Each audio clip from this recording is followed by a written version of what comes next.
This is a story about a waitress, a man who thought money bought respect, and a single-dollar bill that changed everything. The woman at the center of it all was named Lena. You might know someone just like her. She was in her early 20s and had that specific kind of tired strength you only get from working 2 jobs and still worrying about how to pay the bills. She wasn't just working at Luigi's place for pocket money. Lena was the anchor for her younger sister, trying to keep a tiny rented house afloat. Her face was usually tired, but her eyes, they were like sparks, brown, bright, and impossible to put down. They held a fiery spirit that life hadn't managed to extinguish yet. Hey there and welcome back. I'm so happy you're here. Grab that blanket, maybe pour yourself a hot drink and get really comfortable because today we're settling in for a story you won't forget. Before we dive any deeper though, let me know how you're doing. Drop a quick comment and tell me what part of the world you're watching from today. And if you want to stay with us through all the twists and turns ahead, go ahead and hit that subscribe button so you don't miss a moment. Alright, let's get back to it. Luigi's place wasn't some fancy, silent dining room. It was the kind of downtown Italian spot popular in cities from New York to Toronto. Bustling, loud, smelling wonderfully of garlic and oregano, where families celebrated birthdays and business people made deals over pasta. It was always jammed, especially on a Friday night, which meant Lena was always moving, always focused. On this particular Friday, the restaurant was at full capacity, vibrating with the noise of happy chatter. Lena was weaving through tables like a seasoned pro when she saw him walk in. She didn't know his name then, but she knew his kind. He walked in like he owned the pavement outside, and the air just seemed to get colder. This was Rocco Valtieri. He was known by a different name to those who ran the city's shadows. The Wolf. Rocco was a large man, but it was his stillness that was intimidating. He wore a tailor-made suit that probably cost more than Lena made in 3 months. His hair was dark, slicked back neatly, and he had the face of a handsome man carved out of granite, hard, unmoving, and cold. He sat down at a corner booth, the one where he could see the whole room, and instantly, the volume in the entire section dropped just a little bit. People who had been laughing a second before suddenly focused intently on their food. This was a man who didn't ask for attention. He simply commanded it. Rocco didn't look at Lena when she approached his table. He just tapped his manicured finger on the glossy menu. He ordered an expensive bottle of red wine, and then a veal dish that took a long time to prepare. Lena wrote it all down, her hands steady, her mind focused on efficiency, not fear. The entire time she served him, Rocco treated her like she was an annoyance, not a service professional. He never made eye contact. When he needed a refill, he just clicked his fingers sharply. When she presented the food, he didn't even acknowledge her. For Lena, this was the hardest part of the job, dealing with people who acted like her dignity was part of the price of the appetizer. "Anything else I can get for you, sir?" Lena asked, placing his water down precisely. Rocco finally looked up. His eyes were the color of dark, stormy water. He looked her up and down, a look that wasn't appreciative but assessing, judging. It made Lena's skin crawl. "No," he said, the word clipped and sharp. "Just the bill." When Rocco finished his meal, he settled back, letting the waiter take the plates. He opened his wallet, a sleek leather thing stuffed with cash, and pulled out a crisp $100 bill. The total was nearly $90. Lena brought the change and placed it neatly in the small black leather tray. Rocco picked up the tray, pulled out the exact amount for the bill, and then paused. The whole section seemed to be watching. They were used to seeing this powerful man make a show either of generosity or usually of cruelty. Rocco reached back into his wallet, slowly, deliberately. He pulled out a single crumpled $1 bill. It looked pathetic next to the remaining stack of hundreds. He didn't just leave it in the tray. Rocco picked up the single dollar, held it between 2 fingers, and dropped it right onto the table beside the tray. He let his gaze drift across the restaurant, making sure the people at the nearby tables noticed the pitiful offering. He leaned slightly forward, finally giving Lena his full, chilling attention. A small, cruel smirk touched the corner of his mouth. "That's for the service," Rocco drawled, his voice low enough to be intimate, loud enough to carry. "Don't spend it all in one place, sweetheart." The words were meant to humiliate her, not just for the low tip, but for her hard work, for her position, for her having to accept his charity. The unspoken message was clear. You are worth nothing more than this. Lena felt the heat rise in her cheeks. The familiar, sickening twist of shame and anger hit her gut. She could have smiled politely, mumbled a thank you, and walked away, saving face by accepting the insult in silence. That's what waitresses are expected to do. That's what everyone in that room expected her to do. But Lena was fueled by something stronger than fear. The deep, honest pride of a person who works hard for every single cent she earns. That fiery spirit in her eyes sparked to life. She walked back to the table, her steps slow and steady. She picked up the crumpled dollar bill. It felt like a nasty piece of trash in her clean hands. Rocco was already standing up, pulling his jacket straight, ready to stride out the door and leave the insult hanging in the air. "Sir," Lena said, her voice clear and surprisingly steady. She wasn't shouting, but the sheer unexpectedness of her action made him pause. Rocco turned slowly, one eyebrow raised in cold impatience. Lena held the dollar out to him. "You dropped this," she said, her brown eyes meeting his dark ones, refusing to break contact. Rocco didn't take the bill. He just stared at her, the smirk now completely gone, replaced by a look of confusion and irritation. "That's yours," he stated, his voice now a low warning. "Your tip." Lena held the dollar out further. "No, sir. I'm giving it back." A few murmurs rippled through the nearby tables. People were holding their breath. This young woman was standing up to the wolf over $1. Lena pressed on, delivering the crucial line, her voice dropping a little, but the clarity remaining absolute. "Sir, I work here for money, not for mock submissions," she said, using simple, direct language that cut straight through his vanity. "Keep it. Perhaps you can use it to buy a moment of genuine class somewhere else. I wouldn't want you to be caught without a single dollar for the street beggar on your way out. Unlike me, he might truly need your misplaced charity." She let the dollar flutter softly onto the spotless linen tablecloth, right beside his empty water glass. Rocco Valtieri, the wolf, was known for never being caught off guard, for always having the perfect cutting response. Yet at that moment, standing in the middle of a crowded restaurant, he was speechless. He looked at the dollar, then back at Lena's resolute, challenging face. The irritation was still there, but beneath it, a tiny flicker of something else ignited: intrigue. He was momentarily stunned by her sheer audacity and the cleverness of her refusal. He didn't yell. He didn't fire her on the spot. He simply held her gaze for 3 long silent seconds, his eyes calculating the kind of fire it took for a person in her position to do what she just did. Then, without another word, Rocco turned and strode out of Luigi's place. As the heavy oak door swung shut behind him, the room seemed to exhale. A few patrons gave Lena small, almost invisible nods of respect. She felt a powerful rush of adrenaline, a feeling of pure, self-respecting triumph that was more valuable than any $10 tip. Lena picked up the black tray, her hands shaking slightly now that the immediate danger had passed. She knew she had made a powerful enemy tonight, one who could certainly make her life difficult. But as she walked to the kitchen, a genuine, strong smile touched her lips. She hadn't bowed. She hadn't compromised her spirit. She had faced down a bully not with muscle but with dignity and wit. That night, Lena didn't leave Luigi's place with just her regular wages. She left with a fierce, quiet certainty that no matter how hard life got, her integrity was one thing money could never buy, and she would always fight for it. She looked up at the stars above the downtown streetlights, took a deep, hopeful breath, and decided that one day, she wouldn't have to serve anyone who looked down on her. Justice didn't always come easily, but for Lena, the fight for it had just begun. When someone stands up to a person like Rocco Valtieri, the news doesn't just travel, it echoes. For Lena, the aftermath of the dollar bill incident was instant and profound. The story didn't stay inside the walls of Luigi's place for long. It was the kind of tale that moved fast, passed along by the businessmen who saw it, the waiters who overheard it, and the bartenders who loved a good piece of drama. The narration was simple. The waitress handed the wolf his dollar back. In the bustling downtown area where power was measured in silence and submission, that simple act of defiance was like a tiny explosion. When Lena walked back into the restaurant the next day, things felt different. The other waiters and kitchen staff looked at her with a mix of awe and terror. They didn't greet her normally. They spoke in hushed tones, stealing glances. They were whispering about her.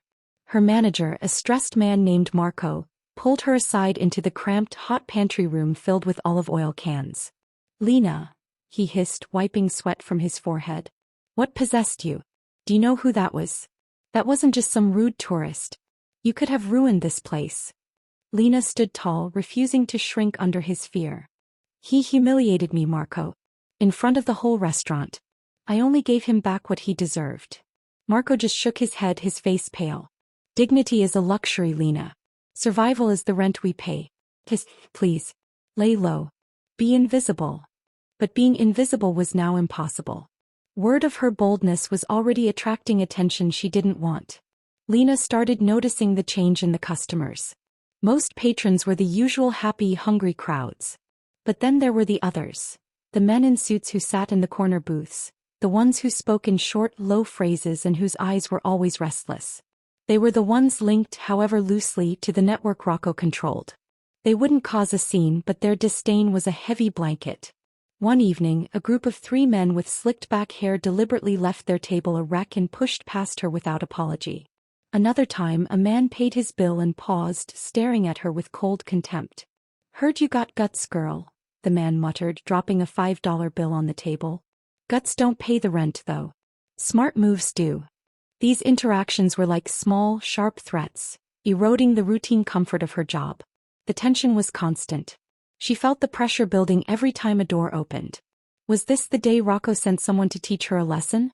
Meanwhile, Rocco Valtieri was in his large, silent office in the heart of the city, sitting behind a desk polished until it gleamed.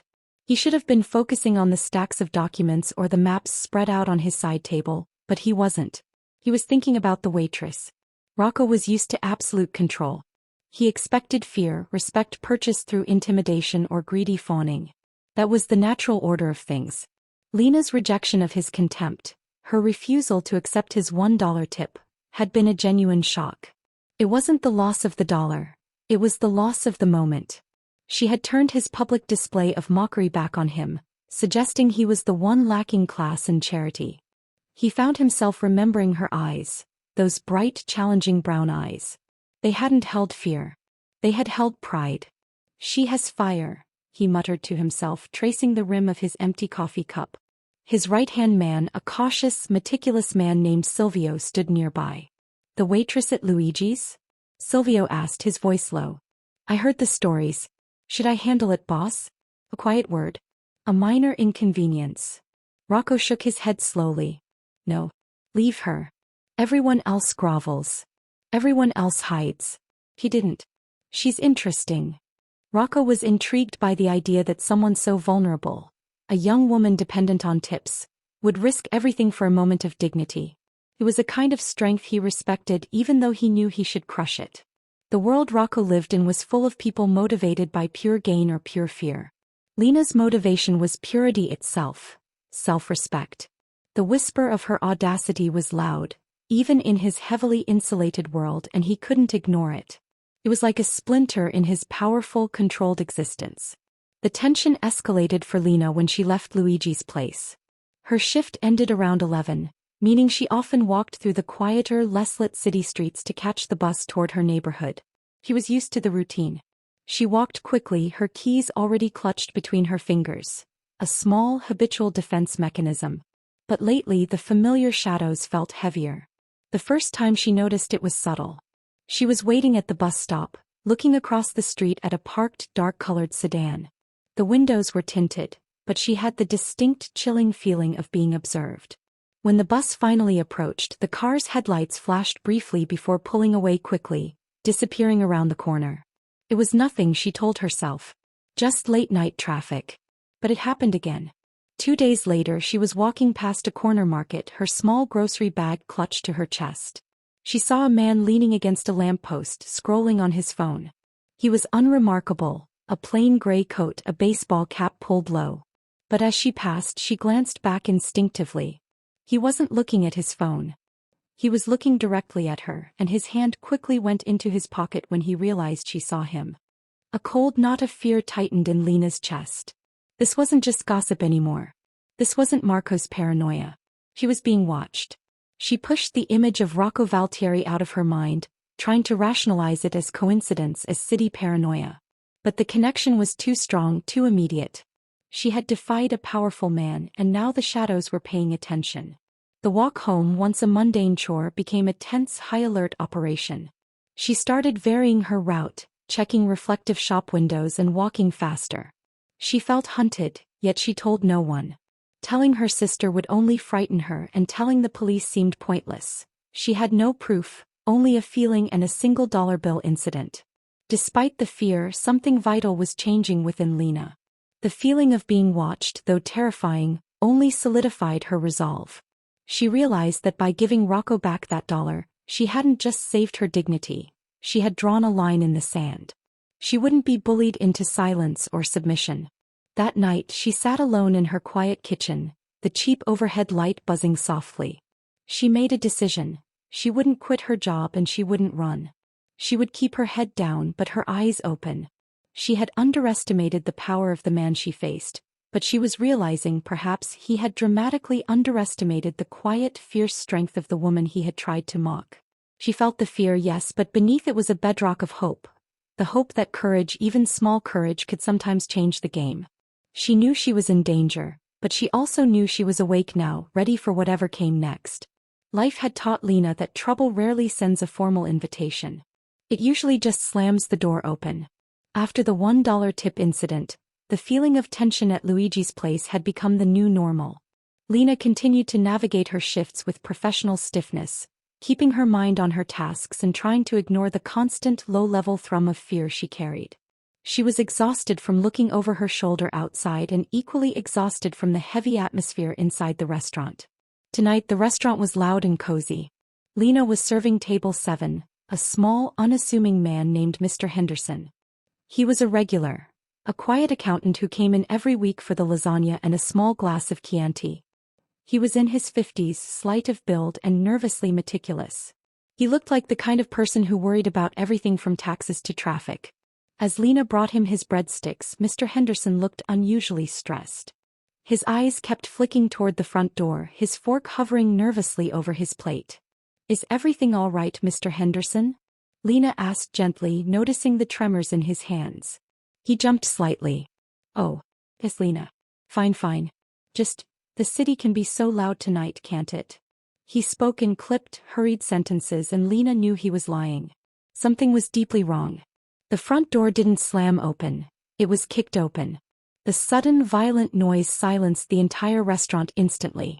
The joyful clamor of voices and the clinking of glasses vanished, replaced by a deafening, cold silence. 3 men stood framed in the doorway. They weren't wearing expensive suits like Rocco. These men were rougher, wearing ill-fitting leather jackets and scowls that looked permanently etched on their faces. They looked like professional trouble. The leader, a huge man with a jagged scar running across his cheek, surveyed the room with menacing ease. His eyes were searching. "Where is the wolf?" the scarred man roared, his voice echoing off the tile floor. "Rocco Valtieri. We know he frequents this filthy corner. Where is he hiding?" Panic erupted. A woman shrieked. A waiter dropped a tray of empty glasses, the crash shattering the remaining quiet. Patrons scrambled, trying to hide under tables or rush toward the back exit. Mr. Henderson at Lena's table didn't run. He froze. His face went instantly pale, draining all color, and he began hyperventilating, pressing himself back against the wall of the booth like he was trying to merge with the wallpaper. He wasn't afraid of the thugs, he was afraid of them finding him. Lena realized instantly this wasn't just a random act of violence. The thugs weren't looking to rob the place. They were hunting someone specific, and that someone was terrified Mr. Henderson. Instinct took over, the same instinctive fight that had made her return the dollar bill. "Come on," she whispered fiercely to Mr. Henderson, grabbing his arm. He was too paralyzed to move. Lena, despite her small frame, exerted surprising strength and hauled him up. The corner booth had a curtain that sometimes hung slightly down for decoration and privacy. It was a flimsy velvet thing, but it was cover. "Get down. Now," she commanded, pushing him deep into the corner of the booth and pulling the decorative curtain across. "Stay silent. Don't move a muscle." She didn't run. She stood right beside the booth, putting herself between the thugs and the frightened accountant. The 3 men were stomping through the dining room now, knocking over chairs and intimidating the remaining customers. The scarred leader approached Lena, who was trying desperately to look like a busy, irritated waitress dealing with cleanup. "Hey, Blondie," the thug snarled, grabbing her shoulder roughly. "You work here. Did Valtieri show up tonight?" Where is he? Lena felt the fear, cold and sharp, but she drew upon the well of righteous anger she always kept ready. I don't know who you're talking about, she said, pulling her shoulder away from his grip with a sharp movement. She looked him straight in the eye just as she had looked at Rocco. This is a restaurant. We serve food, not gossip. You need to leave. You're scaring the paying customers. The thug was taken aback by her lack of terror. People usually crumbled when he got this close. He laughed, a deep, unpleasant sound. Listen to the little bird chirp, he sneered. We are looking for the wolf or anyone connected to him. You see him, you tell us. Now get out of my way. He went to push past her toward the back of the restaurant, but Lena stood her ground, blocking the path toward Mr. Henderson's booth. She knew if they searched, the accountant would be found.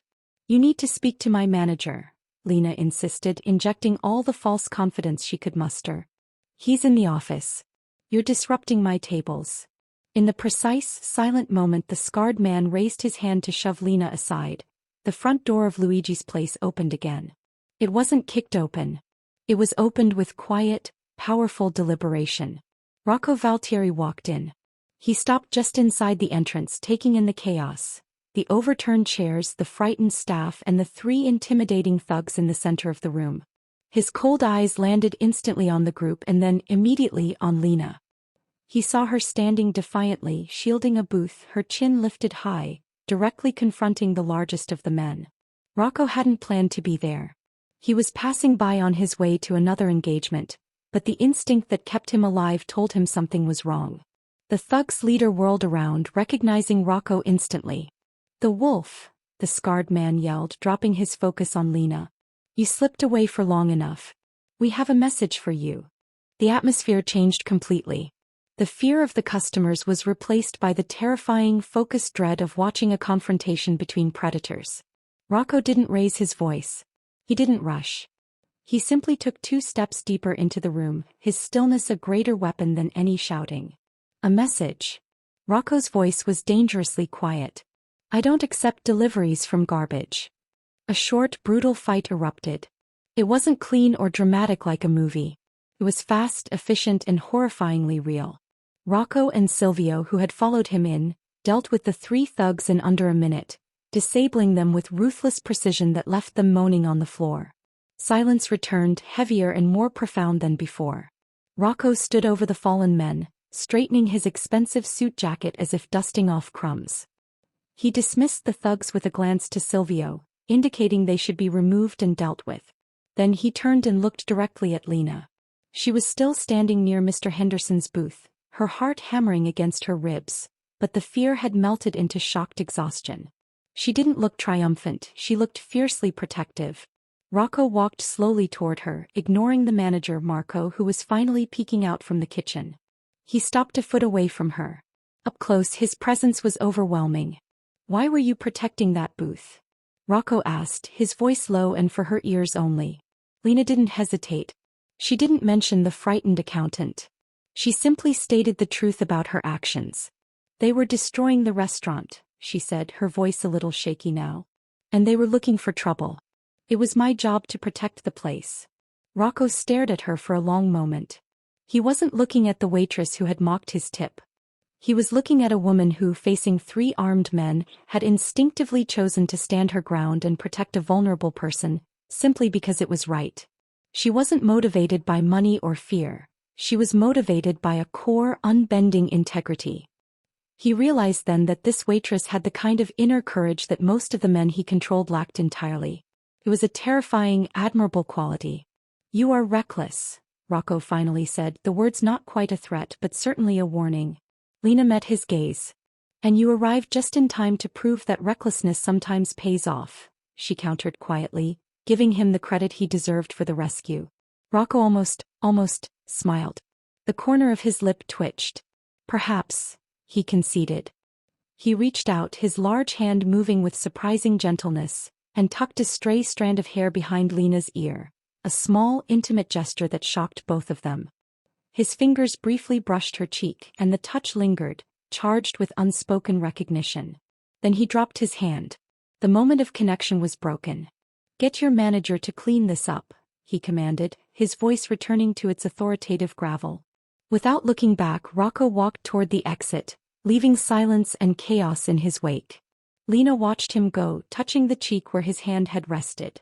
She knew she should be terrified, but mixed with the terror was a confusing, undeniable warmth.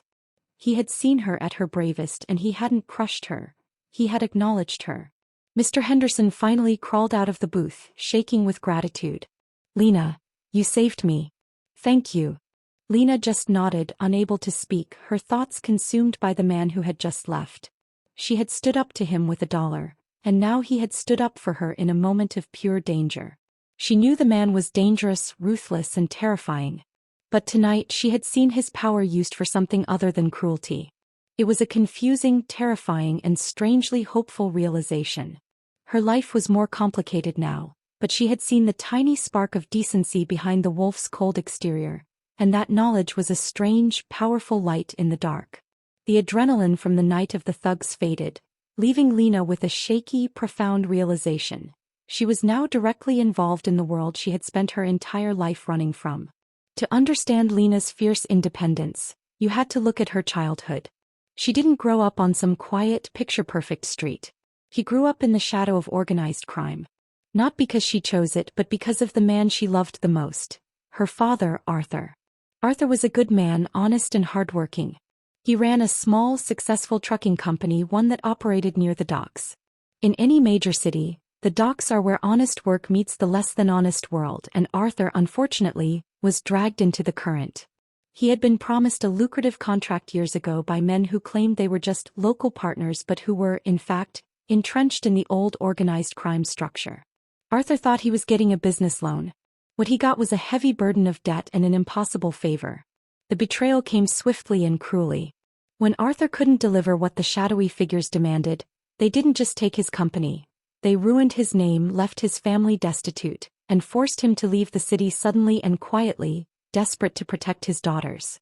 Lena was only a teenager then, but the memory was sharp and painful. The desperate fear, the hushed phone calls, the sudden emptiness of their home. She remembered the faces of the men who came for the final collections, cold, unforgiving eyes that smelled of cheap cigars and entitlement. These were the old guard, the ones Rocco Valtieri had either replaced or pushed aside. Lena vowed then and there that she would build a life that was straight and clean. She chose waiting tables, endless shifts, and financial anxiety over accepting even the slightest connection to that dark world. Her life at Luigi's was her shield, her deliberate anchor in the honest, everyday world. She was determined to never be a victim of those men again. That conviction explained her courage. When she saw Rocco's initial arrogance, the mockery, the expectation of submission, it didn't just feel like a rude customer. It felt like the old, corrosive power reaching out to shame her once more, and she fought back on instinct. Now the problem was that her courage had made her visible. The thugs who attacked Luigi's place weren't Rocco's men. They were rival elements trying to destabilize his operation. And by protecting that booth, by standing firm against the attackers, Lena hadn't just saved Mr. Henderson. She had inadvertently shown two things. She was fearless, a rare quality that made her a valuable asset, and she was close to Rocco. This made her a target for the enemies who wanted to find any weakness in Rocco's armor. Simultaneously, her skills, her quick thinking, her protective instinct, made her an appealing if unofficial ally to those in Rocco's orbit. She was a simple waitress, but she possessed an asset more precious than money: unbreakable loyalty to her own sense of justice. Lena noticed this shift during her shifts. The glances weren't just curious anymore. They were assessing. People were watching to see if she would break, if she would talk, or if she was truly as steady as she seemed. Meanwhile, in his silent penthouse office, Rocco was having a rare moment of introspection. He wasn't reviewing ledgers or ordering shipments. He was staring out at the city lights, the millions of windows holding millions of ordinary lives. A world he both controlled and was completely isolated from. He was thinking of Lena, but he was really thinking of betrayal. Rocco's power was absolute now, but it had come at a heavy cost. He remembered a time decades ago when he was younger, sharper, and perhaps more trusting. He had a mentor, a man he respected and looked up to, who had introduced him to the city's complex power structures. Rocco had given this man his absolute faith. That faith had been shattered. The betrayal had been clinical and personal, leaving Rocco with a deep, poisoned wound that never truly healed. It wasn't about money, it was about the deliberate destruction of trust. The man he respected had sold him out to protect his own skin during a shifting of power. Rocco had learned the ultimate lesson. Trust is a weapon that can only be used by your enemies. He had crushed the person who betrayed him, but the experience had turned Rocco into the wolf. Cold, calculating, and absolutely alone. He built his empire on the understanding that every human interaction was transactional, driven by fear or greed. This was why Lena was such a profound splinter in his mind. She was the living embodiment of everything he had rejected. Integrity, loyalty to a principle, not a person, and a profound lack of fear regarding financial loss. She wasn't playing his game. She wasn't transactional. He found himself wondering what her story was.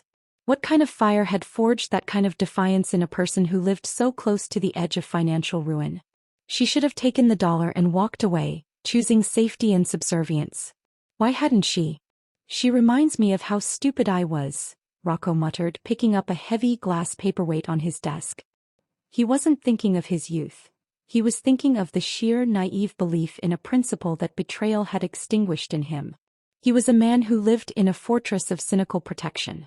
But seeing Lena protect that accountant, using her small frame as a shield, had momentarily cracked his defenses. He saw the pure, uncalculated instinct of protecting the weak, and it reminded him of the ideals he used to hold before they were burned away by betrayal. Rocco turned from the window, his moment of vulnerability ending abruptly. He was Rocco Valtieri again, the wolf. But the seed of intrigue was deeply planted. He didn't want to hurt her, he wanted to understand her. He wanted to know the source of that unbreakable spirit. Lena, unaware that her principled stand had triggered such deep reflection in a powerful man, was preparing for her next shift. She felt the heavy weight of her father's past pushing down on her shoulders. The city felt smaller now and the shadows felt closer. She knew that to truly escape the fate that had ruined her family, she couldn't just run. She would have to be smarter, faster, and much, much stronger than the forces trying to pull her back in. And she knew with cold certainty that her connection to Rocco, a man she should hate, but who had inexplicably saved her, was now her greatest danger and perhaps her only chance. The quiet, honest life was over. The game had started. The days following the confrontation at Luigi's place were strange for Lena. Her shifts were still exhausting, the atmosphere was still tense. But now she felt an almost electric sense of anticipation. She was waiting for the other shoe to drop, and she knew with a certainty that settled deep in her bones, that the shoe belonged to Rocco Valtieri. The call came late one evening, not to her personal phone but to the restaurant's landline. It was Marco, her manager, sounding more stressed than usual. "Lena," he whispered into the receiver, "you need to come back down to the restaurant. No, there's a customer waiting. A very important one. And he said it can't wait." Lena knew instantly who it was. The wolf didn't make appointments, he issued summonses. She arrived back at Luigi's 10 minutes later. The restaurant was dark, save for a single lamp illuminating the corner booth, Rocco's booth. He was there alone, nursing a glass of dark liquor. He looked less like a dining patron and more like a king on his throne. She walked straight to the table, her heart steadying with every step. She was no longer afraid of the consequences of her actions. She was focused on controlling the conversation. "Marco said you needed me, sir," Lena stated, not asking but informing. Rocco looked up. He didn't invite her to sit. He studied her for a moment, a cold calculation in his eyes that was trying to reconcile the vulnerable waitress with the courageous woman. "It's time we talk, Lena," he said, using her name for the first time. It sounded clipped and proprietary on his tongue. "You showed me something interesting the other night. You have courage. You have a sharp mind. And you do not fear me." "I respect power, sir," Lena corrected smoothly, "but I value my own integrity more." Rocco nodded slowly, almost appreciating the distinction. "Integrity. A rare commodity. Which is why I am making you a proposition." He leaned forward, lowering his voice until it was a deep rumble only she could hear. "There is a cancer in my organization," Rocco explained. "A mole. Someone leaking information, costing me money, costing me control. I can't find him with my usual methods. My men are used to following orders, not finding ghosts." He gestured to her. "You are an outsider. You move without suspicion. You see things people overlook. You can be invisible. Lena immediately understood the danger. You want me to spy for you, she said flatly. I want you to use your sharp eyes, Rocco corrected. I need someone who can work in the open in my legitimate businesses and simply observe. Report to me. It's temporary. You find the leak and you walk away with a significant reward. More money than you'll make waiting tables in 3 years. Lena didn't immediately jump at the money. She thought about her vow to stay clean. Working for Rocco Valtieri was stepping directly into the shadow world she hated. Why me? She challenged. I mocked you. I hate what you represent. Exactly, Rocco said, the closest he ever came to expressing admiration. You are not loyal to me. You are loyal only to your own principles. That makes you incorruptible and therefore useful. My men are too loyal, which makes them easy targets for manipulation. You owe me nothing, which means you won't betray me. And if you do, he added, his voice dropping to a dangerous register, you will learn why they call me the wolf. Lena's mind was racing. The money would solve her immediate problems. Her sister's school, the looming bills. But the compromise was too great. She was about to say no when a sudden chilling thought struck her.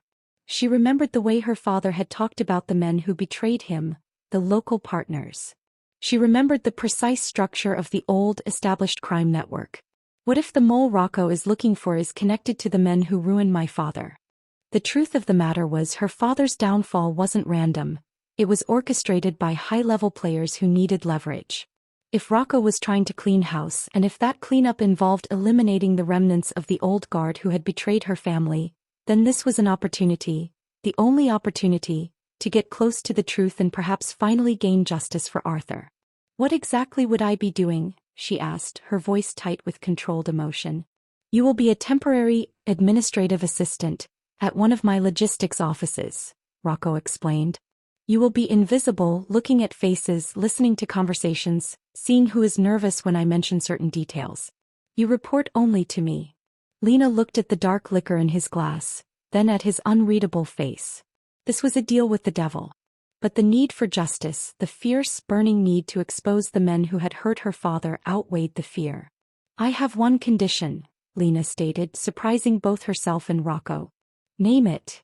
If, during my work, I uncover any information regarding a trucking company that was taken over roughly 10 years ago, owned by a man named Arthur, I get that information. Unconditionally. Rocco didn't flinch. He simply processed the request, connecting the dots of her past and her protective stance. Done, he agreed. A simple transaction. Your eyes for my security and information for your peace. He finally stood up, his height dominating the empty room. Welcome to the game, Lena. Don't get emotional. Don't get caught. And above all, don't disappoint me. Lena walked out of the dark restaurant and into the cool city night, feeling like she had just signed her soul away. She had a new purpose, one that terrified and energized her in equal measure. She was now working for the man she should despise, using her hard-won integrity as bait. Rocco watched her retreating figure from the shadows of the booth. He felt a sharp pang of cynical satisfaction. He had secured his asset. But beneath that satisfaction was a deeper, unacknowledged admiration. He knew she had agreed not for the money but for a higher sense of justice. He respected the principle that drove her, a principle he had lost long ago. The partnership was filled with distrust from the start. Lena distrusted Rocco's motives, knowing his ruthlessness. Rocco distrusted Lena's commitment to him, knowing her moral compass. Yet the unspoken admiration was a subtle current between them, Rocco admiring her integrity, Lena respecting his blunt, dangerous honesty. Lena knew her life was about to become infinitely more perilous. But for the first time since her father was betrayed, she had a clear, direct path to fight back against the shadows of her past. She had traded her apron for a precarious position in the belly of the beast, and she intended to use every minute of it to ensure that justice, however complicated, finally won the day. The transition from apron to operative was jarring for Lena. Her new workplace was no longer the brightly lit, bustling Luigi's Place. It was the chilling, complex infrastructure of Rocco Valtieri's business interests. Rocco had set up Lena at a logistics firm he owned downtown, a seemingly legitimate operation that masked the flow of countless illicit details. Her cover was simple: a temporary administrative assistant checking inventory and inputting data.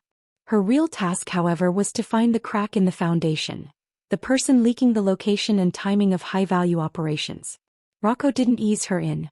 Her first few days were spent not just observing the nervous employees but actively following Rocco on nightly information sweeps. He needed her fresh eyes on the sources of the leaks.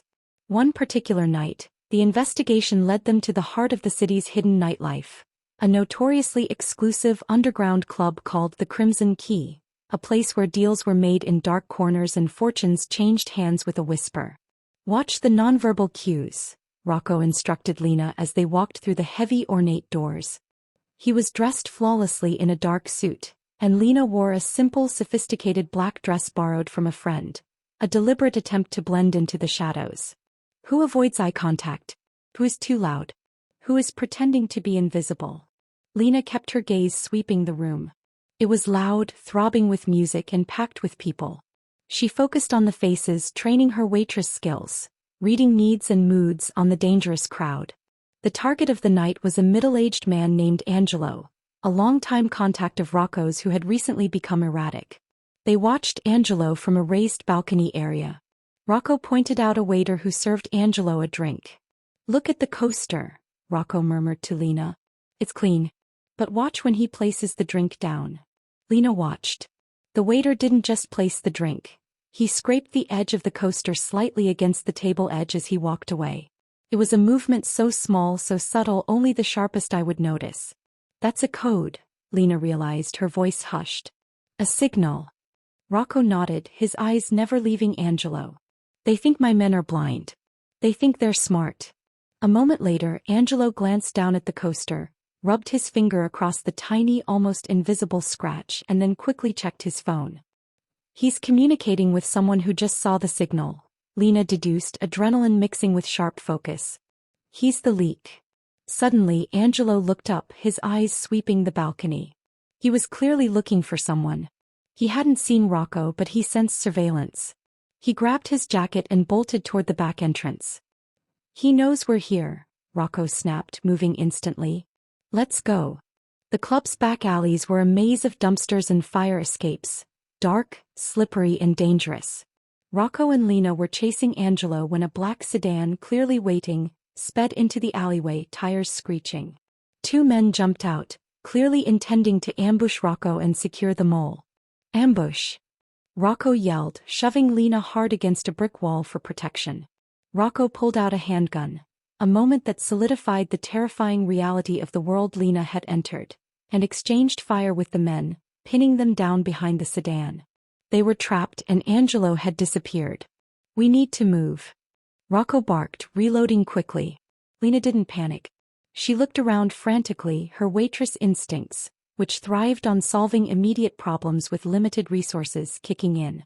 Her gaze landed on a heavy metal lid covering a large dumpster near the fire escape. "The escape is blocked," Lena shouted over the gunfire. "But the light. Look." She pointed to the only source of light in that section of the alley, a flickering security lamp attached high up on the wall, casting crucial shadows. "Can you hit that lamp?" she yelled. Rocco understood immediately. Destroy the light, plunge the alley into absolute darkness, and neutralize the ambusher's advantage. He took careful aim and fired. The lamp shattered, showering sparks, and the alley was plunged into complete, blinding blackness. "Now!" Rocco commanded. In the sudden chaos of the darkness, Lena didn't run. She grabbed a thick, wet, discarded piece of cardboard from the ground, slammed it on the pavement, creating a loud, distracting slap that sounded like movement, and then darted in the opposite direction toward a narrow gap between two buildings. Rocco was impressed and used her distraction perfectly. He grabbed her arm and pulled her swiftly into the gap, disappearing just as the ambushers started firing wildly at the sound of the cardboard slap. They pressed themselves against the damp wall of the narrow gap, their bodies close, breathing heavily in the dark, silent relief of their escape. They could hear the ambushers swearing in the alley, realizing their targets had vanished. Rocco was the first to speak, his breath hot against Lena's ear. "The cardboard, the noise. That was quick thinking, Lena. Most people would have just panicked." "My father taught me to use what you have," Lena whispered back, her heart still pounding. The proximity was overwhelming. She could feel the rigid tension in his body, the power held in check. The air between them was thick with danger, survival, and a sudden, undeniable romantic tension. They had just faced death together, and the shared intensity of the moment stripped away all pretense. He was not just the boss, she was not just the waitress. They were two people with sharp minds and racing hearts, relying entirely on one another. He shifted slightly, their eyes locking in the near darkness, and for a fleeting second, it felt like he might reach out to her again, not in command but in acknowledgement of something deeper. He pulled back before the moment solidified. "They won't find us here," he stated, his voice now strictly professional, cold and controlled. The wolf was back, slamming the door shut on that brief vulnerability. "We need to go. Angelo is gone for now, but he has put the targets on our backs." As they climbed into Rocco's waiting sedan a few blocks away, the danger was palpable. Rocco received a coded message on his secure line. "The wolf is bleeding. The pack is circling. The betrayal is escalating," Rocco said grimly, looking at the message. "My ranks think I'm vulnerable because of this mole. They are moving against me." Lena realized the full weight of her decision. She wasn't just helping him find a leak, she was standing in the middle of a war. And by protecting her during the ambush, Rocco had proven that he valued her life, and her loyalty, more than he had initially let on. She looked at Rocco's rigid profile in the dashboard light. He was the most dangerous man she knew, yet he had saved her life. Their alliance was precarious, founded on a debt of honor and a dangerous, quiet spark of mutual respect and attraction. But with the rumors of betrayal escalating, Lena knew that the mole was not just after Rocco's empire. He was likely the same element that had destroyed her father's life. She was closer to justice than ever, but she and Rocco were now sharing the same target painted on their backs. They were running out of time, and the next steps would require a trust neither of them was prepared to give. The close call in the alley had sharpened Rocco and Lena's focus, forcing them to rely on each other without reservation. They were no longer just boss and asset. They were partners in a desperate search, connected by the immediate life-or-death need for trust. After the ambush, Rocco moved their operation out of the main logistics office, taking Lena with him to a secure, inconspicuous safe house. The change was abrupt and absolute. Lena was now entirely immersed in Rocco's world, reporting directly and constantly to him. She spent hours sifting through transaction records and coded communication logs, always with Rocco watching her work, his eyes cold, analytical, and surprisingly patient. Lena's ability to spot inconsistencies, a skill honed by years of balancing books and making tips stretch, proved invaluable. "The leak isn't external," Lena announced one damp afternoon, pushing a stack of printouts toward him. "It's not just Angelo sending signals. Someone on the inside is giving him the details, the precise timing and location. It has to be someone who has access to the master schedule and the security rotation." Rocco had been thinking the same thing. The list of suspects was short. Only 3 men were senior enough and had that level of unrestricted access. "I need you to confirm it," Rocco instructed, his jaw tight. "Find the pattern in their movements that matches the leaks." Lena devised a simple, clever trap. She created 3 distinct, fabricated schedules for non-critical shipments, distributing one unique, detailed schedule to each of the 3 senior lieutenants, carefully tracking the time and method. She knew that whichever shipment was later compromised would point directly to the mole. The news came brutally fast. Within 12 hours, one of the fabricated shipment routes was ambushed.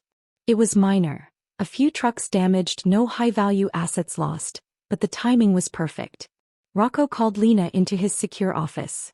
He was standing by the window, his back to the room, the tension in his shoulders radiating like heat. "Which one, Lena?" he asked, his voice flat, devoid of emotion, which was far more terrifying than anger. Lena consulted her tracker, her own hands shaking slightly with the weight of her discovery. The name was impossible yet undeniable. "It was Silvio," she whispered. "The information you gave him this morning. The route was compromised less than 6 hours later." Rocco didn't move. Silvio. His longtime lieutenant. His careful, meticulous right-hand man who had stood by him for years, who managed his affairs, who lived in the absolute center of his trust. The man who had entered Luigi's place right behind Rocco on the night of the attack. The revelation was a hammer blow. Rocco slowly turned around, his face a mask of cold, devastating shock. His power was built on loyalty, and Silvio was the physical manifestation of that loyalty. Silvio, Rocco repeated, the name tasting like ash. He helped me build this fortress. He saw my every weakness, my every move. Lena watched the revelation shake Rocco to his core. She realized he hadn't just lost an asset. He had lost the one person he allowed himself to lean on. The betrayal was deeply personal, echoing the wound from his past that had turned him into the wolf. For Lena, the shock was also profound. She had hoped the mole would be a distant figure. But Silvio was a man she had seen often, a face she knew. He was the embodiment of the darkness she had been fighting, the smooth, friendly surface concealing a vicious intent. More chillingly, she realized that Silvio, through his deep access to Rocco's records and network, was almost certainly connected to the figures who had ruined her father, Arthur. The organized crime world was a small, incestuous circle, and Silvio's rank meant he would have known the details of every major cleanup, every acquisition, every quiet destruction that took place a decade ago. The world she had tried to avoid had not only caught up to her, it had placed the key to her past right in front of her, wrapped in the poisonous guise of betrayal. The emotional weight of this realization hit her hard. She was surrounded by predators, and the good, honest life she craved was miles away.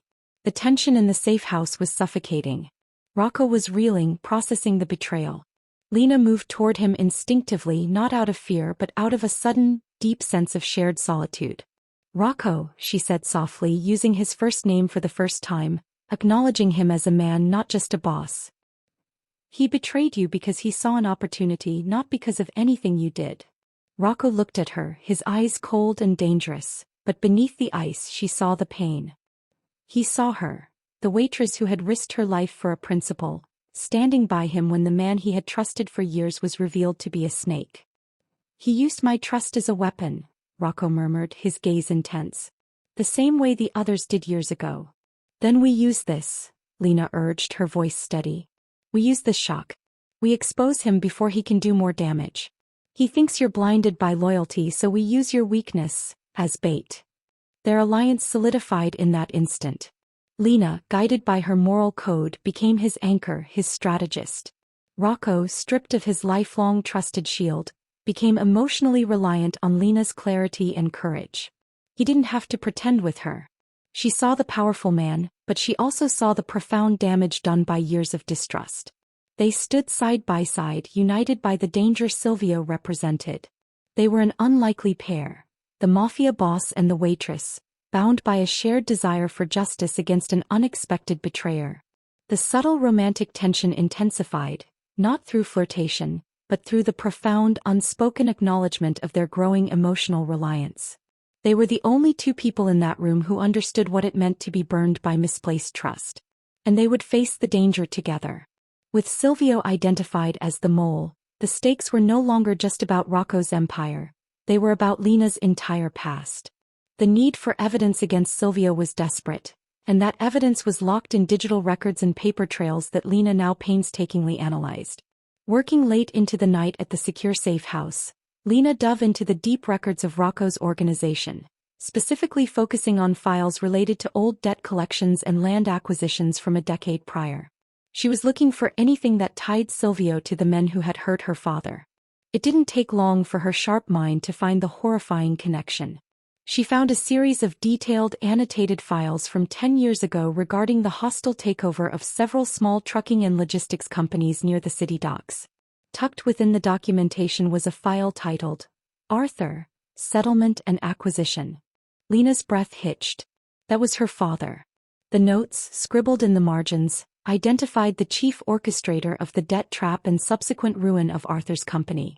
It wasn't Rocco directly, but a consortium of old guard leaders who needed the space her father's company occupied.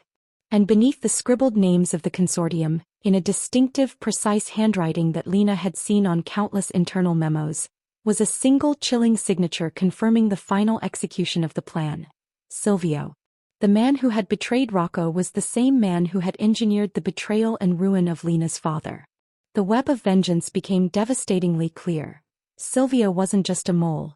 He was a relic of the past trying to dismantle Rocco's modern reign, likely believing Rocco's takeover had cheated him out of further power and profit. Lena realized her father's destruction was just a stepping stone in Silvio's ruthless climb. Lena leaned back, the printout shaking in her hand, the emotional weight nearly crushing her. All this time she had been running from the shadow of the crime world, only to find herself staring down the very man responsible for her family's pain. Her quest for justice had found its target. Rocco walked in just then carrying 2 mugs of hot, strong coffee. He looked exhausted, the lines around his cold eyes deeper than usual. He saw the look on Lena's face, the mixture of devastation and fierce clarity. He saw the document she was holding. "What did you find?" he asked, his voice softer than she had ever heard it. Lena slid the document across the table, pointing to the name. "My father, Arthur. Silvio orchestrated the destruction of his company 10 years ago. It wasn't just a business acquisition, it was a targeted hit." Rocco looked at the document, connecting the threads. The vengeful mole, the long-ago betrayal, and the reason for Lena's fierce, unwavering principle. He sat down across from her, pushing the coffee toward her. He didn't offer hollow apologies or excuses for the world he lived in. Instead, in a moment of completely uncharacteristic vulnerability, he began to speak about his own past. "My father," Rocco started, staring into his coffee mug. "He wasn't like me. He was weak. A man who always deferred, always bowed to the strongest fist. We grew up poor in the shadow of men who treated him like dirt." He paused, the silence heavy. "I watched him humiliated over and over because he couldn't stand up for himself or for us. He couldn't pay the small debts, so he paid with his dignity. When he died alone, filled with shame." Lena listened, captivated. This was the origin story of the wolf. Not a tale of power and greed, but of profound protective loneliness. "I learned that to survive, you had to be the strongest fist," Rocco continued, meeting her eyes. "I decided I would rather be feared than humiliated. Being at the top, Lena, means you're alone. But it means no one can ever touch you or those you care about. No one can ever humiliate you again." He wasn't justifying his actions. He was simply explaining the deep, driving wound that had shaped his entire existence. Lena realized Rocco wasn't feared because he was naturally cruel. He was feared because he was terrified of being hurt and powerless again. His isolation was a choice. A heavy, protective shield. "That's why Silvio's betrayal hurts so much," Lena said gently, her voice full of empathy. "It's not just the leak. It's that he used the one thing you finally allowed yourself to trust, another man's loyalty, to try and bring you down." Rocco didn't deny it. He simply looked at her, his usual cold facade softened by the shared grief of their respective family pains. He was the feared boss and she was the principled waitress, but they were bound by the same scar, the desire to gain justice for a powerless, betrayed family member. In that quiet moment, their bond deepened irrevocably. The mutual respect, Rocco for her integrity, Lena for his honest pain, was now combined with a shared purpose and a shared pain. The atmosphere in the room shifted, warming subtly. Rocco reached out and covered her hand, which was resting on the damning file. The contact was solid, intimate, and profoundly reassuring. "You found the connection," Rocco stated, his voice now firm, returning to business. "You gave me the motive, Lena. Now we use this. Silvio underestimated both of us. He betrayed my trust and he destroyed your family. He has to answer for both." Lena looked at the powerful man beside her, holding her hand. She felt the warmth of his touch, the shared conviction of their goal, and the undeniable spark of attraction that was now undeniable. She was working with a Mafia boss to avenge her father, and in the heart of that danger she was finding a connection that was fiercely hopeful. They were alone in the world, surrounded by enemies, but together they were a force. The time for running was over. The time for justice and maybe something more had arrived. The world of organized crime is a rumor mill fueled by fear, and the news that Rocco Valtieri had entrusted his deepest secret, the mole hunt, to a low-level waitress spread like wildfire. The danger level, already critical, just became existential. Silvio, unaware that his betrayal had been uncovered, was panicking. He had expected Rocco to execute one of the other lieutenants as a show of force, buying him more time. When Rocco went quiet, Silvio realized the investigation had gone deeper than he thought. In desperation, he began selling information to the biggest rival in the city. a ruthless, unpredictable gang known for its brutality and chaotic methods. The information Silvio sold was damning. The wolf is wounded and he's being advised by a girl named Lena, the waitress from Luigi's. She knows the secrets. The rival gang didn't want Rocco's empire. They wanted chaos and control through terror. Targeting the innocent was their signature move. The moment Lena had been dreading arrived on a Monday evening. She was safely at the secure house with Rocco, reviewing the final details of their plan to trap Silvio, when Marco, the manager, called Rocco's dedicated burner phone. Marco's voice was a ragged whisper, laced with pure terror. "Boss, they're here.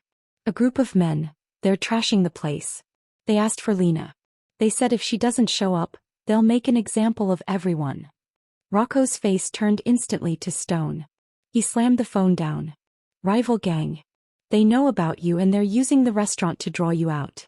They want to expose me as weak for letting my assets be compromised." Lena felt a chilling terror wash over her, worse than anything she had felt for herself.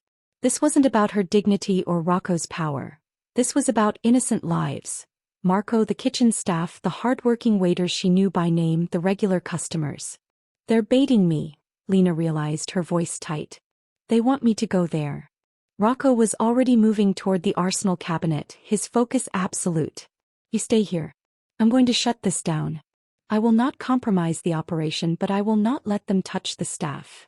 Lena grabbed his arm, her eyes blazing with the same protective fire he had first seen at the $1 tip incident. "No," she insisted. "They asked for me. They will not stop until they have me or until they have spilled blood and ruined the restaurant completely. If you go in guns blazing, it will start a war that Marco and the staff will get caught in." She swallowed hard, making the most difficult decision of her life. "I have to go. I will go there, talk to them, and buy you time to position your men and take them down quietly. If I show up, they get their target and the immediate violence stops." Rocco looked at her, his power conflicting violently with his protective instinct. "They will take you. They will hurt you to get to me." "They don't know my past," Lena countered, desperate to use her last remaining secret as a shield. "They just know I'm the waitress. I can play the terrified girl who knows nothing. But if I don't go, someone innocent dies tonight, just like my father's life was ruined to satisfy their vengeance. I won't let that happen again." Rocco wrestled with himself. He was the wolf. He didn't risk his assets, especially not the key to dismantling Silvio. But he was also the man who had been moved by her courage, the man who felt a deep, fierce connection to her integrity. He knew that forcing her to stay would crush her spirit, the very thing he admired. "This is not just about saving the restaurant," Rocco said, his voice dropping low, his stare intense. "This is about exposing our partnership and jeopardizing the whole plan." "The plan means nothing if innocent people are sacrificed," Lena insisted. "I can handle a negotiation. You set up outside. Give me 5 minutes inside alone. If I can't talk them down, you come in." Rocco knew she was right about the collateral damage. He had to balance his power and the needs of his empire with protecting the woman who had dared to challenge him, then dared to help him. He made his decision, one that hinged entirely on his faith in her nerve. 5 minutes, he agreed, his jaw locked. "You walk in clean. You talk. I will be positioned for the clean strike. If they touch you, the city will burn."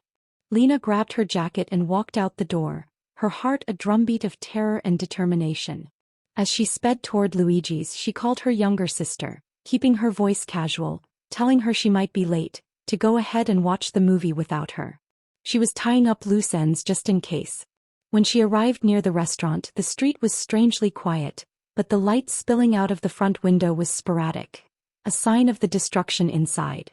She could see the menacing silhouettes of the rival gang members moving through the dining room. She took a deep breath, fixing her face into the expression of a terrified, confused employee.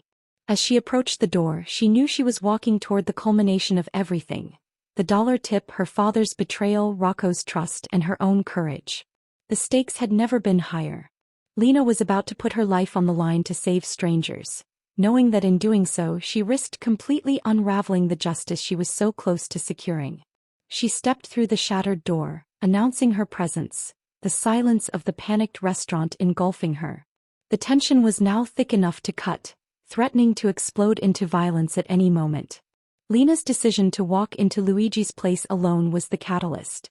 It was the moment the tense strategic game of chess exploded into a dangerous high-stakes confrontation across the city. When Lena walked through the broken door of the restaurant, she found 4 thugs, all recognizable faces from the rival gang, smashing glassware and overturning tables. Marco and the remaining staff were huddled terrified in the corner. "I'm Lena," she said, her voice shaking slightly but holding firm. "I'm the waitress. You can stop this now." The leader, a brutish man with cold eyes, laughed, a sound devoid of humor. "The waitress? The one who thinks she can play with the big boys. The wolf sent his little sheep out to do his barking." "The wolf isn't here," Lena lied smoothly, playing the terrified pawn. "He doesn't care about a simple waitress. You're destroying an innocent business for no reason." "I don't know anything about his business." The leader raised his hand to backhand her but paused. He wasn't there to hurt her. He was there to capture her and use her as bait. "We take her," he commanded his men. "Leave the rest. Let Valtieri worry about his damaged property. We'll find out what she knows later." Just as they grabbed her arms, Rocco's voice boomed from the street outside. "Let her go." Rocco hadn't waited for the 5 minutes to pass. He had used the time Lena bought to position his men and then chose the most confrontational entry. He stood framed in the broken doorway, flanked by 3 of his loyalists. The immediate threat to Lena had been neutralized by the arrival of the more formidable power. The rival gang, realizing they were outmatched in this space, bolted toward the back alley, taking Lena with them as a desperate hostage. The chase began immediately. The rival gang threw Lena into a beat-up van, speeding toward the docks, which were the center of their operations. Rocco, leveraging his intelligence on the area, provided in part by Lena's recent analysis, intercepted them at an abandoned warehouse district near the waterfront. This was the heart of the storm. A wide, cavernous and dark warehouse filled with towering stacks of crates and the smell of sea air. The rivals dragged Lena into the shadows. The confrontation wasn't subtle. It was a desperate, tactical struggle for control. During the exchange of fire, Lena, tied loosely to a structural pillar, saw her opportunity. She remembered her father's lessons about the docks, the blind spots, the slippery surfaces, the noise. She took advantage of a distraction, a brief surge of fighting, and used the edge of the pillar to saw furiously at the ropes binding her wrists. Suddenly, a hidden side door burst open and Silvio walked in, flanked by 2 men. He wasn't rescuing anyone, he was making his move. "Rocco!" Silvio yelled, revealing his full, venomous intent. "You fool! You thought you could find the mole with the help of a waitress? I own this city, not you. The rivals are my distraction. The debt trap on her father's company was a practice run for destroying your whole organization." The rival gang leader, realizing Silvio had set them up to take the fall for the entire night's violence, whirled on him. "You told us she knew your secrets," the rival snarled. Silvio had inadvertently created a 3-way battle. It was Lena's quick thinking that turned the tide. Freeing her hands, she didn't run.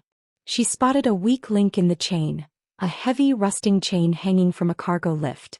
As the gunfire intensified, she ran toward the chain, yanked it hard, and brought down a towering, unstable stack of wooden pallets, creating a massive, deafening crash and a cloud of dust that plunged a section of the warehouse into total darkness and chaos. The crash bought Rocco the crucial seconds he needed. He moved like a true predator, utilizing the sudden darkness and the distraction caused by the betrayal between Silvio and the rivals. A surprising alliance emerged. A few of Rocco's loyalists, seeing the rival gang and Silvio fighting amongst themselves, swiftly focused on disarming the 2 major threats. The confusion was lethal for the enemies.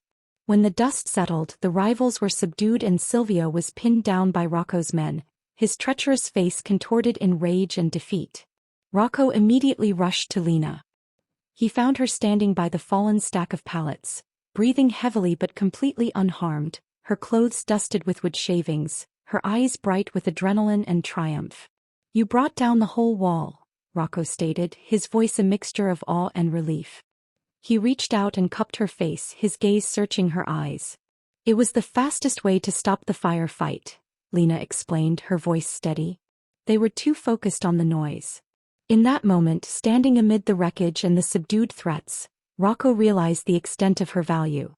She hadn't just survived, She had used her mind, her unique perspective, and her courage to defeat an overwhelming force. She was the one who truly saw the blind spots, the openings, the simple weakness in the sophisticated armor of his enemies. She had secured his empire, avenged her family, and survived the heart of the storm. "You saved us all, Lena," Rocco said, the admiration in his voice absolute. He wasn't just acknowledging her, he was giving her credit for the victory. The spark that had been hovering between them since the $1 tip incident finally ignited. He pulled her into a fierce, protective embrace, a hug that was both relief and a profound expression of respect. He discovered in that moment that she was the only person who truly challenged him, and the only one who truly made him feel both vulnerable and whole. She was his equal in courage and far superior in integrity. Looking at the triumphant, dusty Lena, Rocco knew the game had fundamentally changed. They had faced the deepest threats and the most personal betrayals together. The mole was caught, the rivals were exposed, and the web of vengeance surrounding her father was finally dismantled. Justice had prevailed not through overwhelming power, but through the courage of a waitress with a sharp mind. The time for the tense, uneasy partnership was over. Now a bond forged in fire was ready to begin. The warehouse confrontation had done more than just defeat Silvio and the rival gang. It had stripped away the final layers of pretense between Rocco and Lena. They were no longer just colleagues or predator and prey. They were two people bound by shared danger, mutual respect, and a spark that had been carefully ignored until now. In the days immediately following the massive operation, Rocco and Lena retreated to the quiet of the safe house. The city's cleanup began. Silvio and the rivals were dealt with swiftly and efficiently by Rocco's network. But in the enclosed space, the atmosphere was thick with the unspoken romantic connection that had finally emerged from the shadows. They talked for hours not about strategies but about the things that made them human.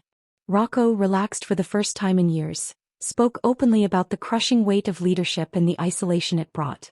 Lena, in turn, shared her dreams for her sister and her quiet, persistent guilt over leaving her father to face the fallout alone a decade ago. The moral codes separating them were stark, yet they were drawn closer by them. Lena was the light, Rocco was the necessary darkness. She understood he was a dangerous man, but she had seen his use of power to protect the innocent, her staff, herself. He understood her commitment to justice, and he saw it not as weakness, but as the only pure thing left in his world. One evening, as Lena was reviewing the final files confirming Silvio's role in her father's ruin, Rocco approached her. He didn't speak. He simply reached out and gently brushed a stray hair from her forehead, his touch lingering. The physical distance between them had shrunk to nothing. "You risked everything for strangers," Rocco murmured, his dark eyes intense. "That's a different kind of strength, Lena." "You risked your entire operation for me," she replied, her voice soft. "That's a different kind of loyalty, Rocco." In that moment, the line between boss and employee, between right and wrong, between fear and desire, blurred completely. They shared a brief, charged kiss, a moment of profound tenderness and recognition that sealed their bond. It was a secret, dangerous connection, complicated by the Mafia world's strict rules, which stated that a man in Rocco's position could never truly let his guard down for love. The same afternoon, Lena received a call that froze her blood. It wasn't Rocco or a threat. It was a number she recognized but hadn't seen in years. It was Arthur, her father.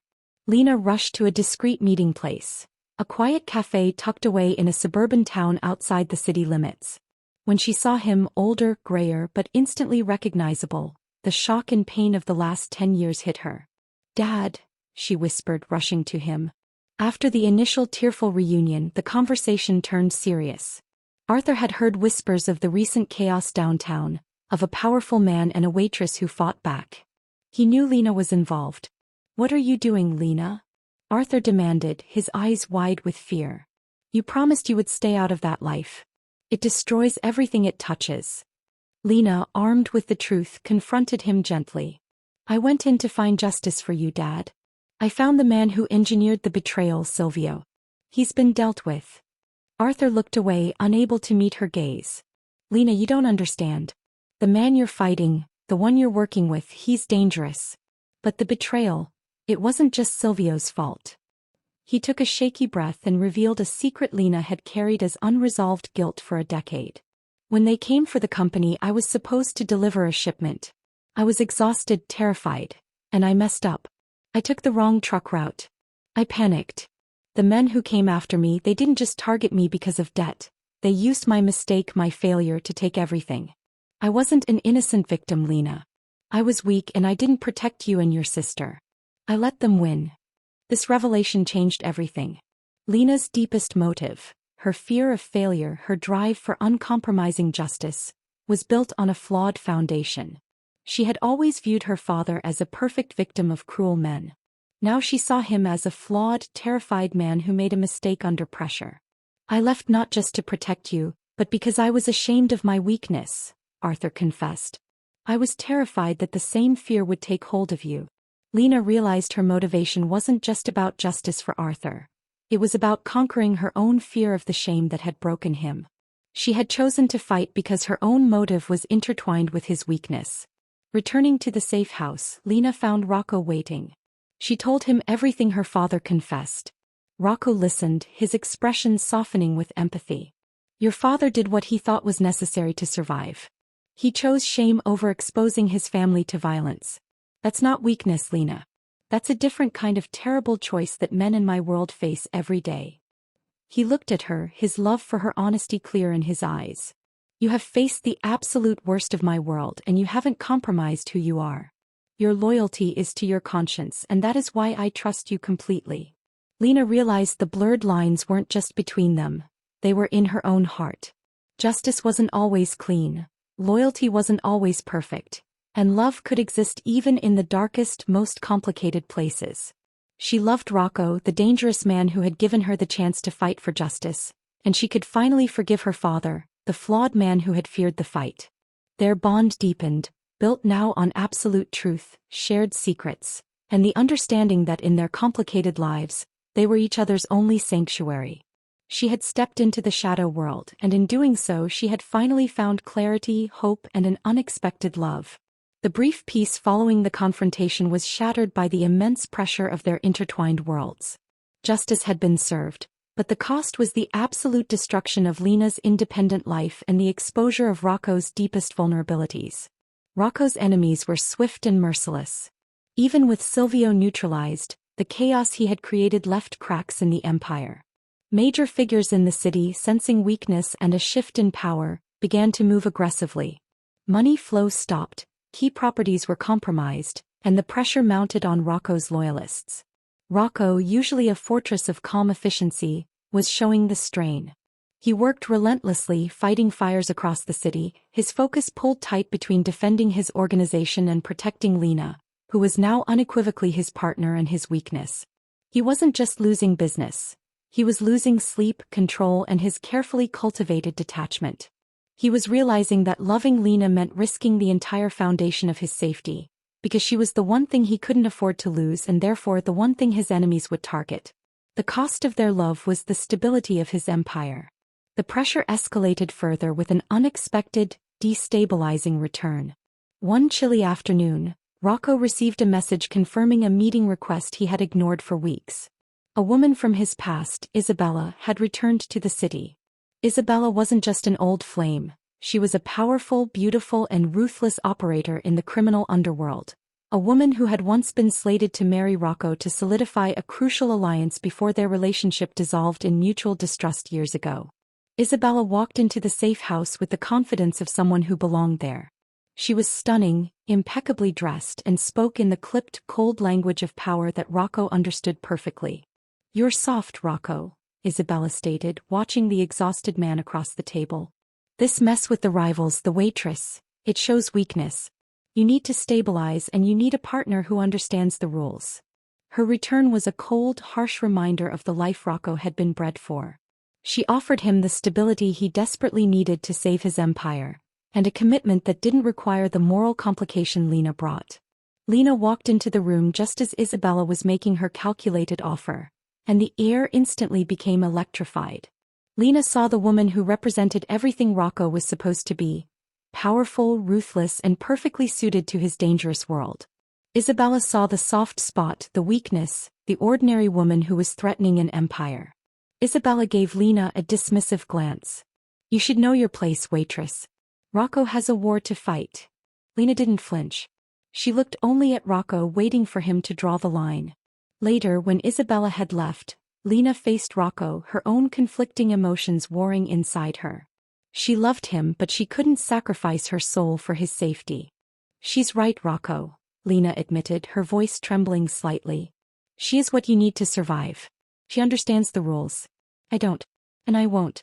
I can't live like this, always waiting for the next ambush, always looking over my shoulder, always knowing I'm the weakness they'll exploit. This was Lena's painful decision. She had to protect her independence. She had won her fight for justice, and she couldn't slide into becoming a permanent accessory to the world she had sworn to avoid. Rocco's composure finally broke. He was facing the collapse of his professional world, and now the heartbreaking threat of losing the only pure emotional connection he had ever found. You think I don't know the danger? Rocco demanded, his voice laced with desperation, his hands clenching. I know this life is poison, but you are the only thing that makes it worth fighting for, Lena. You are the only person who doesn't lie to me, who doesn't want something from me. I can't go back to that loneliness. Then you have to change the rules, Rocco. Lena countered, tears welling up in her eyes.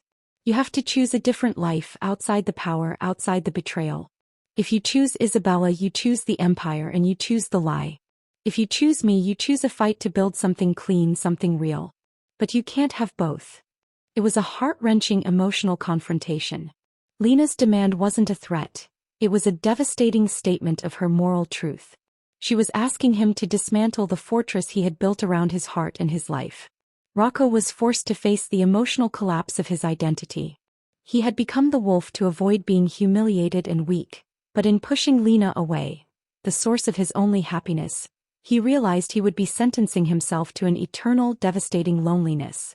The high stakes of his criminal empire paled in comparison to the agonizing choice before him. He could take the easy, powerful route back to stability with Isabella, or he could risk everything: his life, his control, his reputation, to try and build a future with Lena, one defined by the clean conscience and simple dignity she represented. The decision would determine if the love forged in fire could survive the ultimate test of moral integrity. The conflict between Rocco's need for power and Lena's demand for integrity had set the stage for the final act. Rocco, battered by the simultaneous threats from his rivals and the emotional pressure from Isabella's return, had made his choice. He would fight for a life with Lena, but first he had to secure their survival. The setting for the convergence of all plots was the annual City Founders Charity Gala, a glittering, highly publicized event held in the grand ballroom of a historic downtown hotel. This was where the city's power players, both legitimate and shadowed, gathered to see and be seen. It was the perfect, crowded stage for a definitive, chaotic endgame. Rocco attended with Lena on his arm. Lena, dressed elegantly, looked every bit the sophisticated partner, but beneath her calm exterior, her mind was razor-sharp. They were there not to socialize but to draw out their remaining enemies.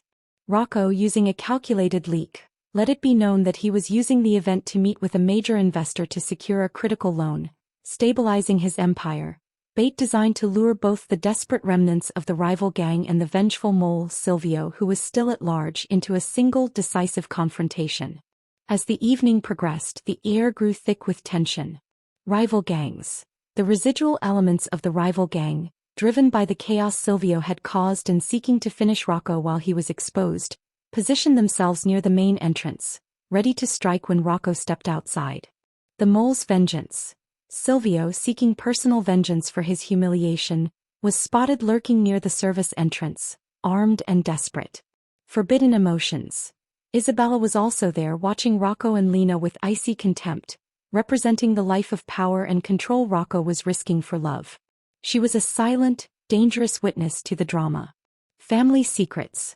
Lena carried the ultimate secret, the guilt over her father's mistake, which now fueled her resolve to ensure no one else's life was destroyed by this toxic world. The chaos began at 10 p.m. As Rocco led Lena toward a secluded balcony for their supposed meeting with the investor, the lights in the main ballroom suddenly flickered, then plunged into darkness. The rival gang chose this moment to strike. They stormed the room, and the grandeur turned instantly into a panicked stampede. Rocco and Lena were immediately separated from the crowd. Rocco drew Lena close, shoving her behind a heavy stone pillar. "Stay down," he commanded, his voice tight. Lena, however, didn't freeze. She saw the attackers focusing entirely on Rocco. Her courage and intelligence shone brightly.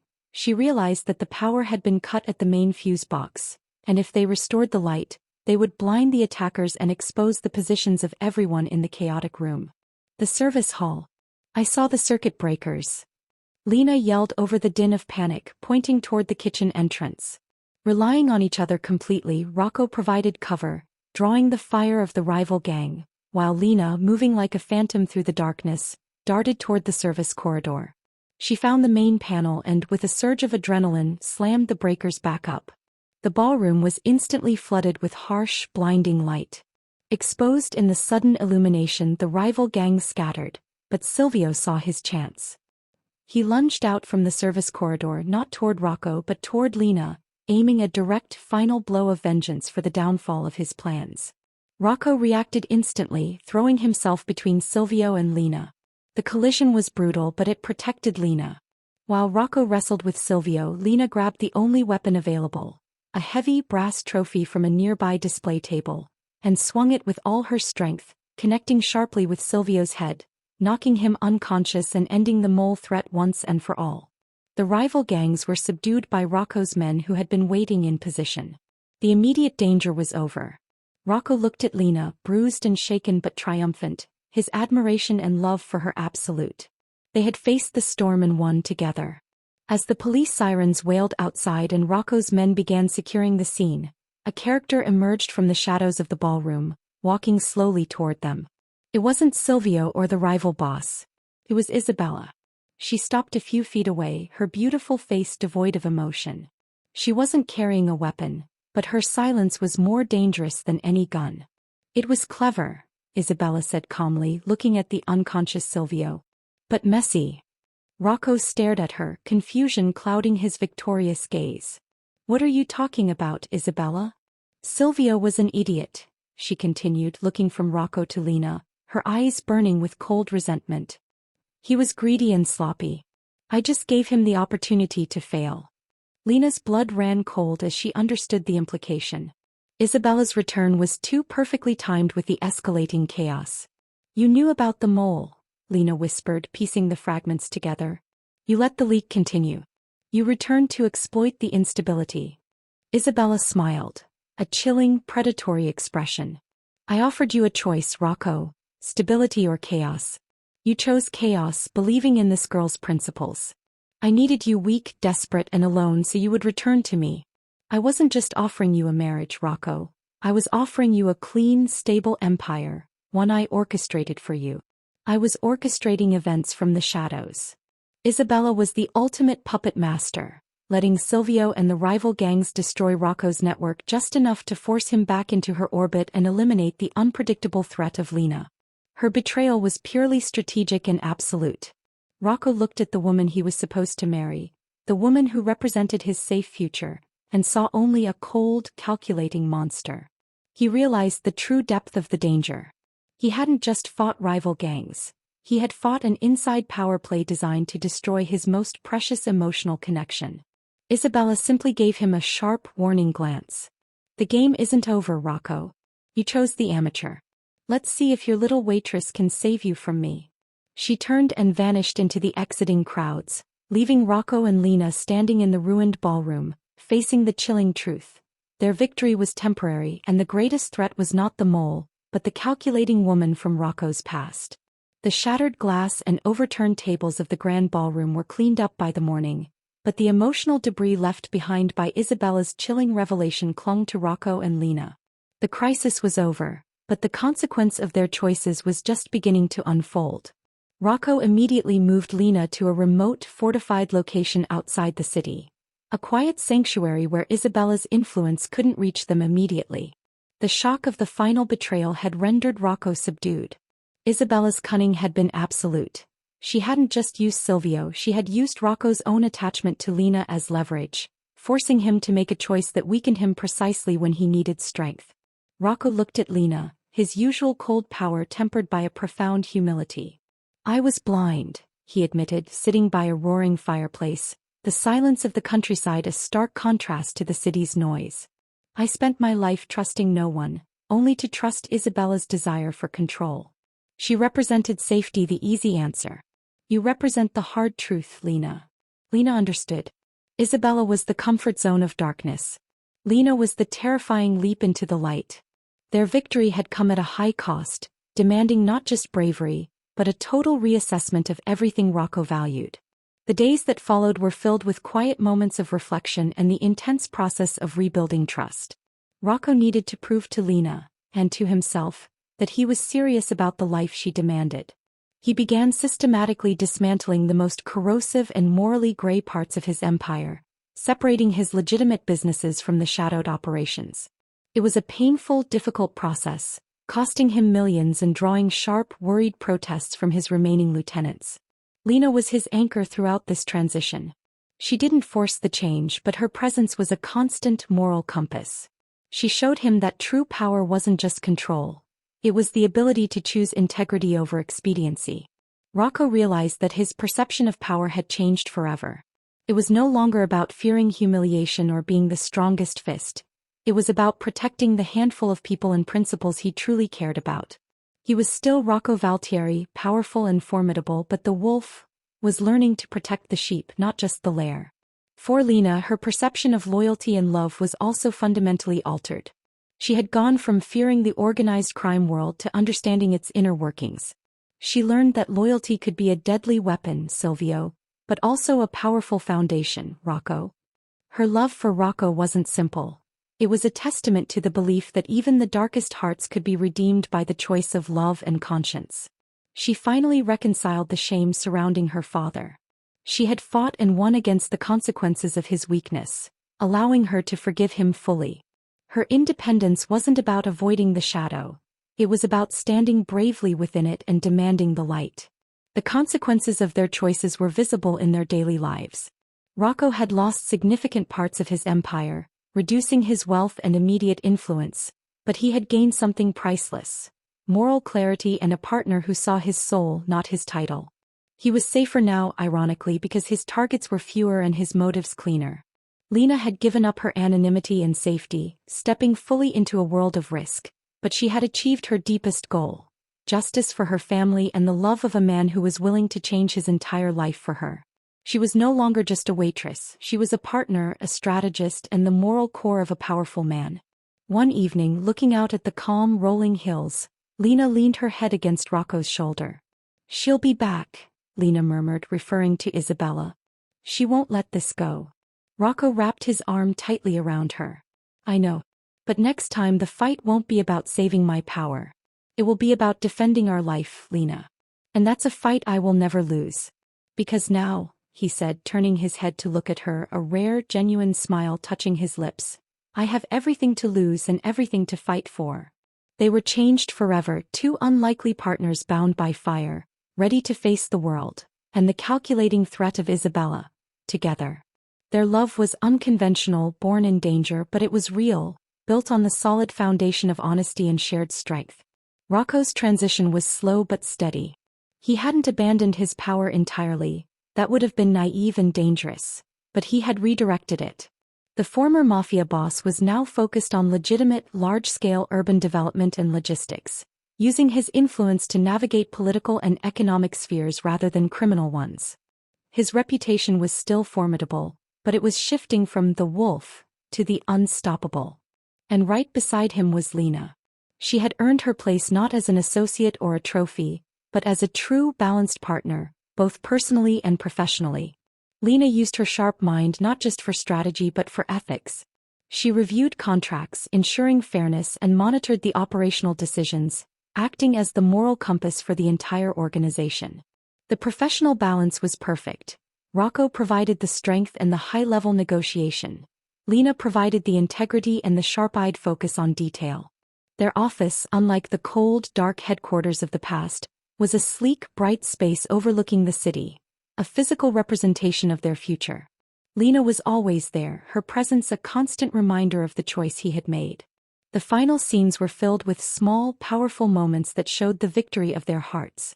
One afternoon, Rocco found Lena in the office, talking on the phone. She wasn't discussing logistics, she was talking to her father, Arthur. She was laughing, arranging a trip for him and her sister. The full forgiveness and reconciliation had brought peace to her family, the true justice she had sought. Rocco watched her, realizing that this quiet happiness was the reward for the chaos they had endured. Another cinematic scene took place during a major business meeting. A rival politician, used to Rocco's past methods, tried to intimidate the new operation with subtle threats. Rocco didn't resort to violence. He simply waited for Lena to calmly present a set of meticulously prepared files that exposed the politician's own questionable past dealings. Lena's audacity and intelligence had become his strongest defense. The politician backed down immediately, defeated by facts, not fear. The power dynamic of the entire city was slowly but surely being upended.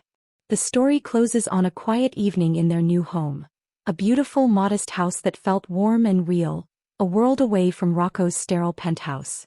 Lena was preparing dinner, humming softly. A simple, everyday scene that Rocco treasured more than any lavish gala. Rocco walked into the kitchen, his expression serene. "I had a conversation with Isabella's lawyer today," Rocco said, leaning against the counter. "She tried one last move, a hostile takeover of one of the original logistics companies." Lena paused her cooking, her eyes hardening slightly. "And?"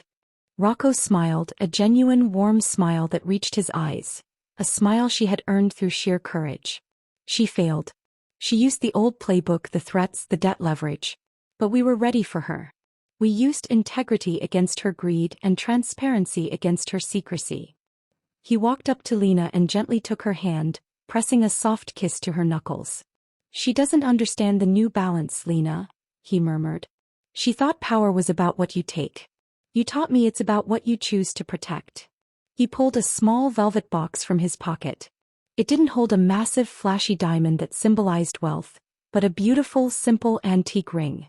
A piece that felt personal and grounded.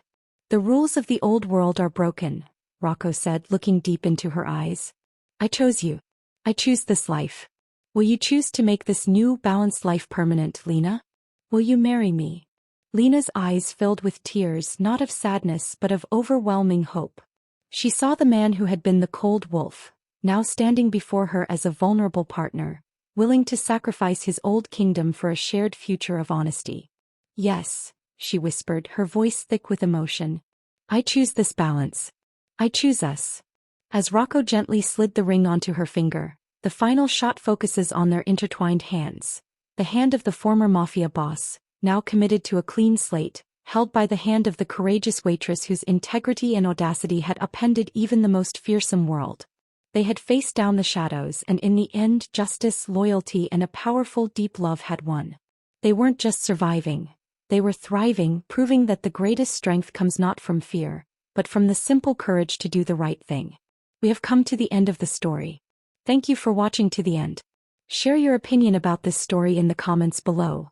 I like getting feedback from my audience. Also, don't forget to like, subscribe, and hit the notification bell so you won't miss any of our heartwarming stories.